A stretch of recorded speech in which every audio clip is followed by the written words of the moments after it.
There's a quiet struggle that unfolds nearly inside every person, a kind of internal friction that rarely gets discussed openly. It doesn't show up in the physical world, and it doesn't require anyone else to be present.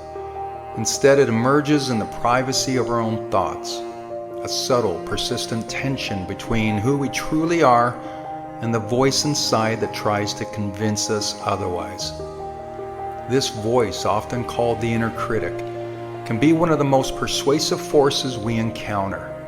It doesn't shout, it whispers, it questions, it plants doubt in moments that feel fragile or uncertain.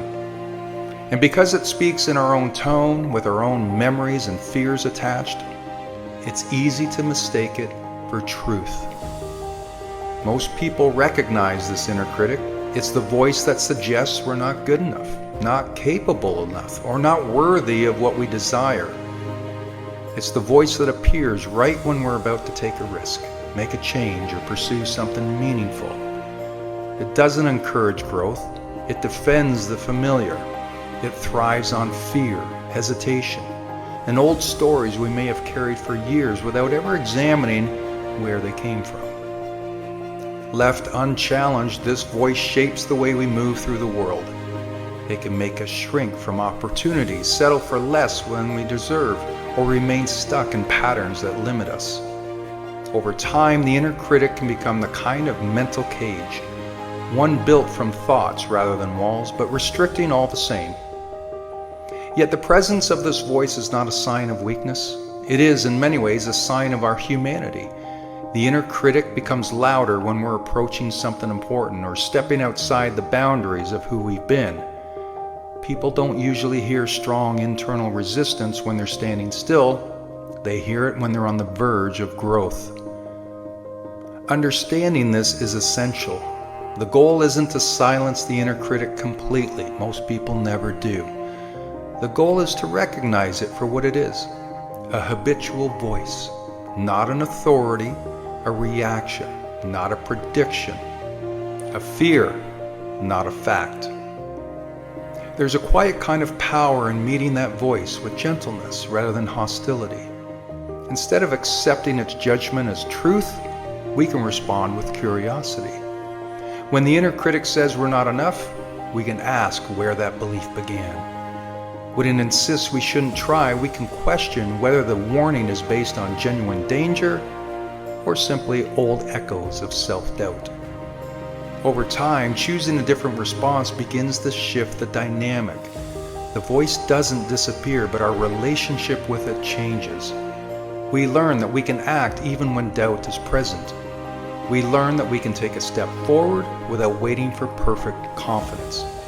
We learn that the presence of fear doesn't have to dictate the direction of our lives. Each small act of courage, sending the application, finishing the project, having the difficult conversation, trying again after a setback, they all weaken the authority of the inner critic. With every decision grounded in intention rather than fear, we reclaim a part of ourselves that may have been overshadowed for years. Growth often begins quietly in the space between hearing that voice and choosing not to obey it. Eventually, a kind of clarity emerges. We become more aware of our patterns, more compassionate with our doubts, and more confident in our ability to navigate them. We start to trust the part of ourselves that wants to expand rather than the part of us that wants to remain protected. The inner critic may always exist, but it doesn't have to lead. Its presence is not the truth of who we are. It's simply one voice among many. And when we decide to guide our lives with purpose, courage, and self-awareness, that voice loses the power it once held. In the end, the journey is not about eliminating the inner critic, but about rising above it, gently, consistently, and with the understanding that growth often happens in the space where doubt and determination meet.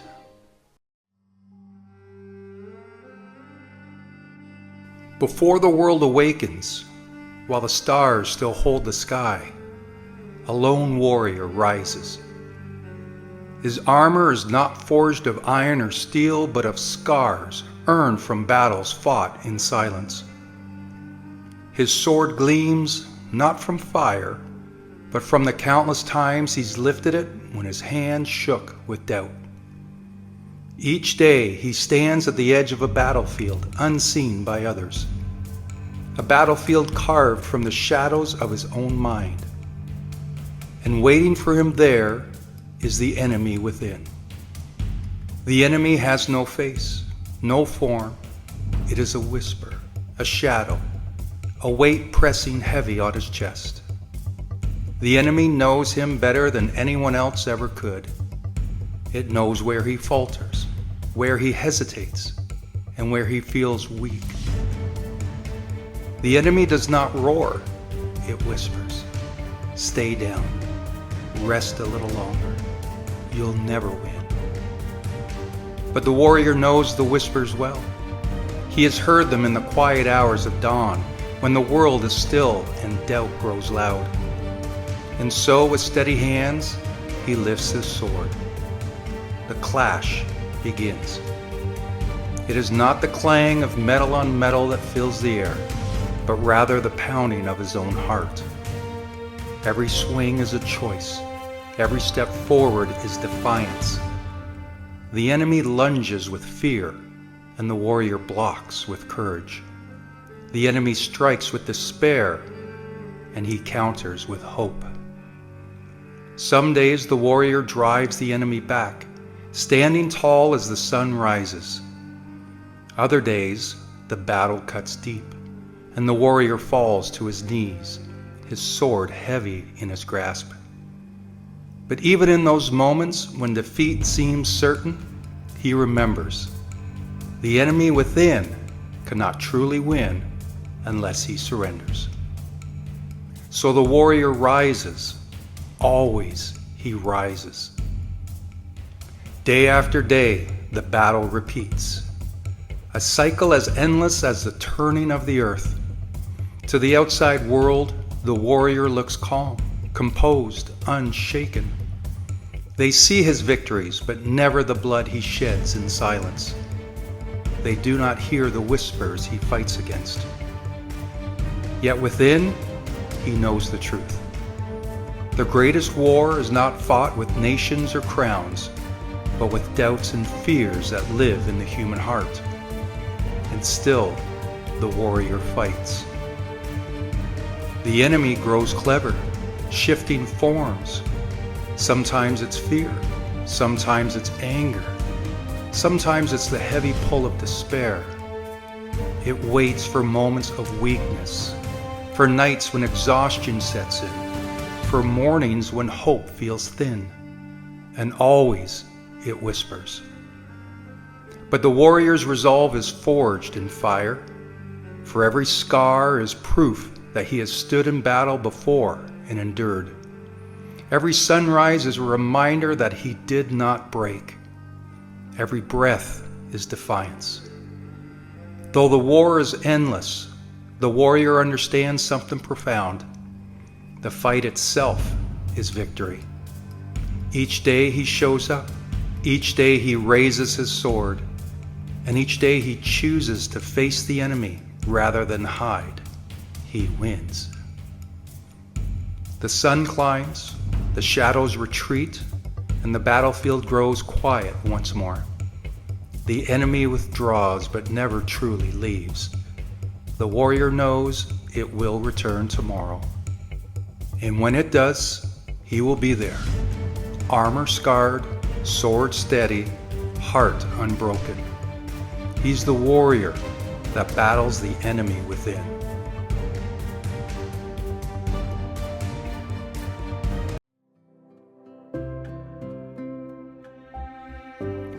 When we hear the words mental toughness, many people picture athletes pushing through the last mile of a marathon, or weightlifters grinding out one more rep. And while those moments are powerful examples, mental toughness isn't just about what happens on the track or in the gym. It's about how you show up every single day when life gets messy, unpredictable, and hard. Think about the last time you faced something that pushed you to your limits. Maybe it was a financial setback, a relationship that broke down, or a health challenge you didn't see coming.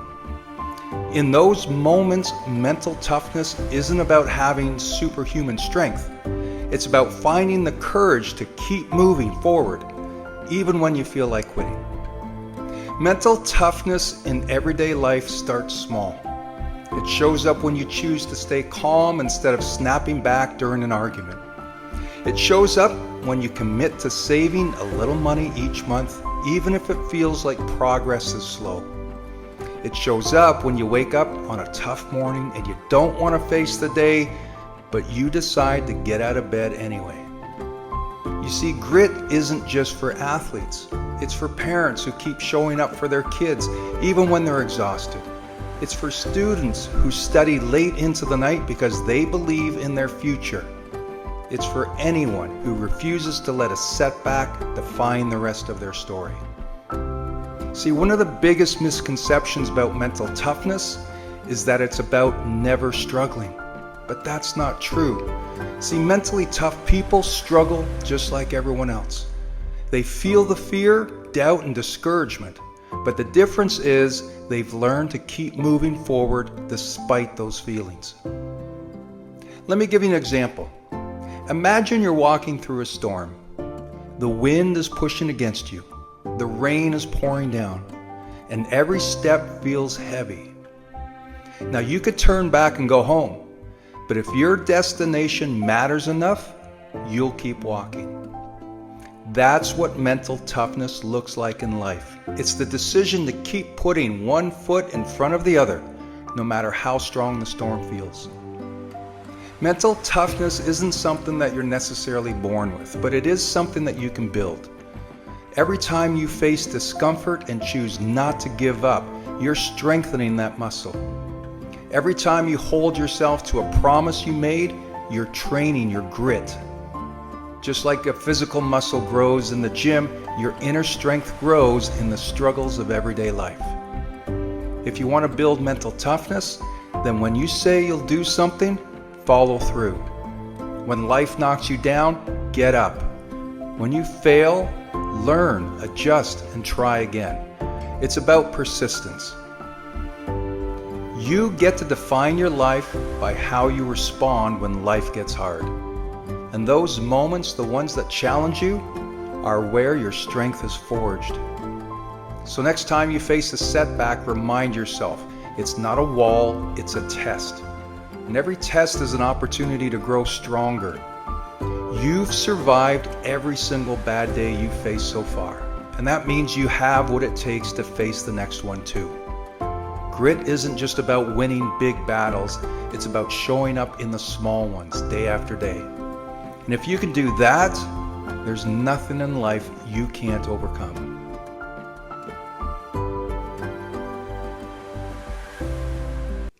It's not a matter of talent, and you don't need more hours in the day. It's not about motivation. You just need the discipline to say no. No is the gatekeeper to your time, your energy, and your purpose. But too many people spend their lives saying yes to everything. Yes to things that they don't want, don't believe in, or can't afford. Every yes you give away without a thought is a no to your goals. Yes to the party, no to rest. Yes to junk food, no to health. Yes to the unnecessary meeting, no to progress. Yes to people pleasing, no to your peace. The discipline of saying no is not about being negative or selfish. It's about being strategic. It's about being honest with what matters most to you. It's about protecting your mission from the noise of the world. When you're ready to start, follow these steps. First, pause. Ask yourself, does this align with my goals, my values, and my purpose? If the answer is no, then your response should be no too. At first, it's going to feel uncomfortable. People won't always like it. You might feel guilty or you fear missing out. But that discomfort is the price of freedom. Because with every no to the wrong thing, you create more space for the right one. Discipline isn't just about grinding through workouts or waking up at 5 a.m. It's also the quiet, powerful moment when you look at something and walk away. Not because you're weak, but because you're focused. Not because you're selfish, but because you're clear. So stop scattering your energy. Start filtering your decisions. And understand this: saying no isn't closing doors. It's opening the ones that truly matter. So say no with confidence. Say no with love. Say no with purpose. Your peace deserves it. Now watch your life transform.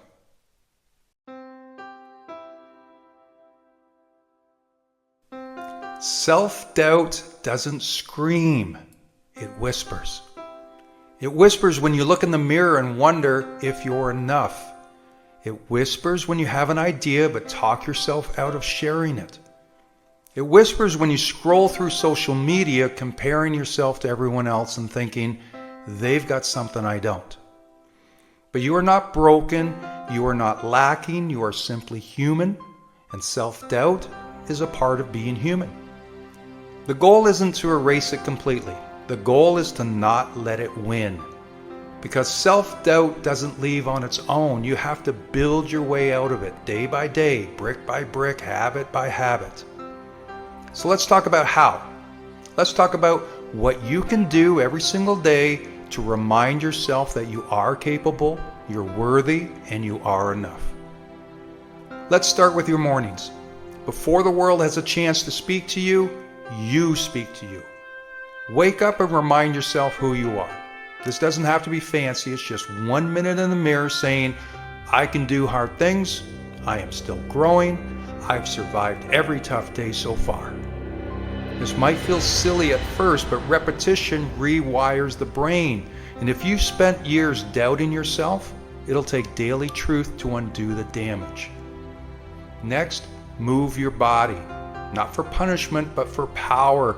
Doesn't have to be much, just move, stretch, walk, lift, dance. Movement reminds your brain that you're alive, that you're strong, that you're in control of something. Then do one thing that proves your effort. Self-doubt thrives in inaction, but confidence builds in motion. So even if it's tiny, do one thing every day that supports your goals. Write one paragraph, apply for one opportunity, practice for 10 minutes, clean one drawer. Doesn't matter what it is. What matters is you're showing up. Now remember, self-doubt is fueled by harsh self-talk. So every time you catch yourself thinking that I'm not good enough, answer back with, I'm getting better. You don't need to lie to yourself. You just need to speak with hope, not hate. I mean, you wouldn't talk to your best friend the way you talk to yourself. So change the voice in your head because you hear it more than anyone else does. Another daily practice is surround yourself with truth tellers. That means real friends, people who remind you what you're capable of, not just when you win, but when you fall. You don't need a cheering squad. You need a team that holds you up and holds you accountable. And track your wins. Not just the big ones, but the small ones. The ones no one sees. Keep a proof journal. Write down one thing each day that proves you're making progress, even if it's slow. You know what? Especially if it's slow, because you're going to need the reminders. When doubt shows up, you'll have the evidence to fight with it. And finally, end each day with grace and gratitude. Don't beat yourself up for what you didn't do. Look at what you did. Self-doubt feeds on shame, so feed yourself with compassion instead. You're not behind, you're not failing, you're learning, you're growing, and you're still here, and that alone makes you stronger than you realize. Self-doubt doesn't vanish overnight, but it doesn't have to control your life. With the right habits, you don't just silence the voice, you rise above it. You don't need to be fearless, you just need to be consistent. Remind yourself, you've got this, you can handle this, you're ready.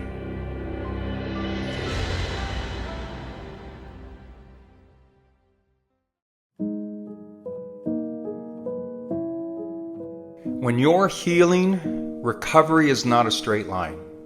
It doesn't follow a schedule, and it definitely doesn't move at the speed we want it to. You see, healing moves in waves. One day you feel like you're finally turned the corner. You're smiling again, laughing again, maybe even feeling hopeful about the future. And then suddenly, out of nowhere, a wave crashes over you. An old memory resurfaces, a trigger shows up, a wave of sadness hits, and you find yourself wondering if you've made any progress at all. But you're not back at the beginning, that's the illusion. Just because you feel the pain again doesn't mean you haven't made progress. It means you're still healing. It means there are layers to your growth, layers that can't be rushed, skipped, or ignored. We've been taught to treat healing like a race, like something you need to hurry through, something to get over. But healing isn't something you get over, it's something you move through. Think about a physical wound, like a broken bone or a deep cut. You don't just slap a bandage on it and expect it to be better in the morning. It takes time, it takes patience, and sometimes it hurts more than it hurts less. It's the same with emotional wounds. You can't heal from heartbreak, betrayal, loss, or trauma by pretending it didn't happen. You can't force yourself to feel okay just because it's been long enough. Healing doesn't follow a calendar. What it does follow is your willingness to show up, even on the hard days, even when the tears return, even when you feel like you've taken 2 steps back. Showing up matters. Sitting with your feelings instead of pushing them away matters. Taking a breath and staying with yourself in those moments of pain, that's part of the healing. Healing isn't about pretending to be fine. It's about being real with where you are, while still believing in where you're going. Some days you'll feel strong. Other days you'll feel fragile, and both are valid. Both are part of the path. The key is to stop judging yourself for how you feel. Stop comparing your healing to someone else's. There is no one-size-fits-all. There is no universal timeline. And there's no shame in not being over it yet. If you've ever felt like you're weak because you still cry about it, or you still get anxious about it, or you still struggle to talk about it, let this be your reminder. You are not weak, you are brave. You're doing the work, whether others can see it or not. And the work doesn't always look like progress. Sometimes it looks like choosing not to numb out, choosing to rest instead of run, choosing to feel instead of shut down. You are healing every time you choose compassion over criticism, every time you give yourself permission to rest, every time you speak kindly to yourself in the tough times. So if you're in the thick of it right now, if you're somewhere between falling apart and holding it together, remember this. You're not broken, you're becoming. You're learning how to live with a deeper sense of self-awareness, strength, and resilience. And that takes time. You are allowed to heal slowly. You are allowed to revisit old wounds. You are allowed to feel better today and worse tomorrow and still be making progress. Because healing isn't linear, but every breath, every tear, every honest moment, it all adds up. And one day you'll look back and realize you didn't just survive, you transformed.